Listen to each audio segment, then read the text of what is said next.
आज 7 अप्रैल 2026 का दिन है, ट्यूसडे का।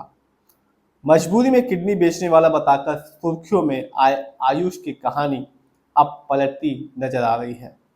जो कहानी अब तक सामने थी वो दर्द और मजबूरी से भरी थी, लेकिन गांव से निकलकर आई नई जानकारी ने आयुष की पोल खोल दी है। तो अभी ही कानपुर में एक व्यक्ति काफ़ी ज़्यादा वायरल हुआ था, जिसमें उसने बताया था कि मजबूरी में उसने अपनी किडनी बेची, लेकिन अब जो उसके रियल गांव से जो कहानी निकल के आ रही है वो बिल्कुल उलट है उसकी कहानी से। अब आयुष ने पुलिस को बताया कि उसने फीस जमा करने के लिए किडनी बेच दी। तो ये कहानी तेजी से वायरल हुई, लेकिन जांच आगे बढ़ी तो तस्वीर बदलने लगी। गांव के लोगों और परिवार से जो जानकारी सामने आई है, उसने ये सवाल खड़ा कर दिया है कि क्या सच में आयुष मजबूर था, या उसने अपने जिंदगी के फैसले खुद लिए और अब उन्हें मजबूरी का नाम दे रहा है। तो अब वो तो कह रहा था, जब उसने पुलिस को ये बताया कि आयुष नाम के व्यक्ति ने कि फीस जमा करने के लिए उसने अपनी किडनी बेच दी, लेकिन अब जो गांव से और जो रिलेटिव्स हैं उसके, वो ये बता रहे हैं कि जो आयुष नाम का व्यक्ति जो कहानी बता रहा है वो उसमें बिल्कुल भी सच्चाई नहीं है, और उसकी जो रियल कहानी है वो बिल्कुल अलग है। आयुष भागलपुर जिले के भगवानपुर प्रखंड के और गांव का रहने वाला है। गांव में उसका परिवार काफी अच्छी स्थिति में माना जाता था। उसके पिता राजेश चौधरी जमींदार थे और दोनों बेटों को पढ़ाकर आगे बढ़ाना चाहते थे। 2015 में जब आयुष ने इंटर पास किया तो परिवार की उम्मीदें और भी बढ़ गईं।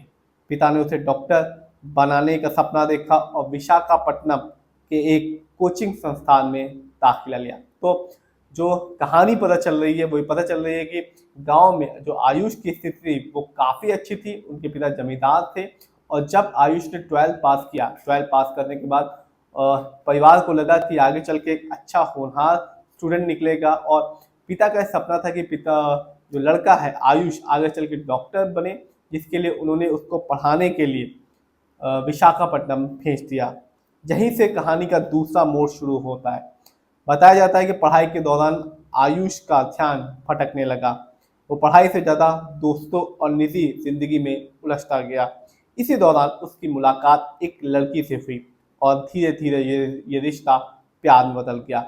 गांव के लोग बताते हैं कि इसके बाद आयुष का पढ़ाई में ध्यान पूरी तरह से हट गया और वो बार बार घर लौटने लगा।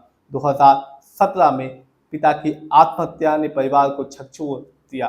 तो पिता ने तो उसको पढ़ने के लिए विशाखापट्टनम भेजा था, लेकिन वहाँ उसका जो आदतें थी वो बिल्कुल बदल चुकी थी और उसका पढ़ाई में ध्यान बिल्कुल भी नहीं लगता था। और वहाँ विशाखापट्टनम में उसका एक लड़की के साथ अफेयर हो गया, प्यार हो गया, जिसकी वजह से वो बार बार घर आने लगा। और इसी बीच उसके पिता की आत्महत्या ने पूरे के पूरे परिवार को झकझोर दिया। लेकिन गांव के लोगों के मुताबिक ये घटना आयुष की जिंदगी में एक नया मोड़ जरूर बनी, मगर उस दिशा में नहीं जिसकी उम्मीद की जाती है। पिता के जाने के बाद जहां जिम्मेदारी बढ़नी चाहिए थी, वहीं आयुष और भी ज़्यादा बेपरवाह हो गया। तो पिता के जाने के बाद जो आयुष है, गांव के लोगों के द्वारा बताया जा रहा है कि आयुष और भी ज़्यादा बेपरवाह हो गया, और जो गांव के लोग हैं उन्होंने बताया कि आयुष ने जो उसके हिस्से की जो ज़मीन थी, 15 बीघे ज़मीन, वो भी उसने बेच डाली, सिर्फ और सिर्फ अय्याशी करने के लिए। इसी दौरान आयुष की ज़िंदगी में एक और बड़ा मोड़ सामने आया, प्यार और शादी। बताया जाता है कि यूपी की रहने वाली एक एयर हॉस्टेस से उसका रिश्ता बना। 2018 में उसे गांव लेकर आया। कुछ दिनों तक दोनों साथ रहे, फिर सामाजिक दबाव में देवघर जाकर शादी कर ली। शादी के शुरुआती महीने सब कुछ ठीक रहा, लेकिन रिश्ता ज़्यादा दिनों तक नहीं चल सका।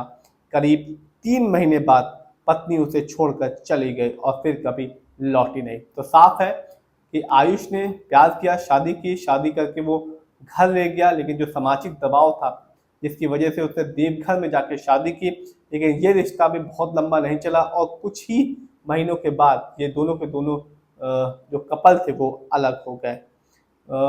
तो ना परिवार रहा, ना ही जो प्यार था वो रहा, कोई भी चीज आयुष के पास अंत में नहीं रही। जब आयुष ने अपनी मजबूरी की कहानी सुनाई तो उसमें आर्थिक तंगी, जमीन गिरवी और पढ़ाई का दबाव जैसे कई भावनात्मक पहलू थे। लेकिन अब जो जानकारी सामने आई है वो इस कहानी के कई हिस्से को सवाल पे डाल देती है। क्या वाकई वो आर्थिक रूप से इतना मजबूत था? क्या जमीन पहले से गिरवी थी या बाद में बेची? क्या उसने सच्चाई छुपाकर कहानी को अलग रूप दिया? ये सवाल अब जांच का हिस्सा बन चुके हैं। पुलिस के मुताबिक आयुष बार बार ये कहता है कि उसकी मां इस सच्चाई को सह नहीं पाएगी। वो चाहता है कि परिवार को पूरी जानकारी ना दी जाए। तो आयुष की जो रियल कहानी है और आयुष ने जो कहानी बताई उसमें बहुत ही फर्क है। और वो एक संपन्न परिवार से आता था, लेकिन उसने जो कहानी बताई उसने ये बताया कि उसने फीस जमा करने के लिए अपनी किडनी बेची और एक सहानुभूति उसने इकट्ठा की।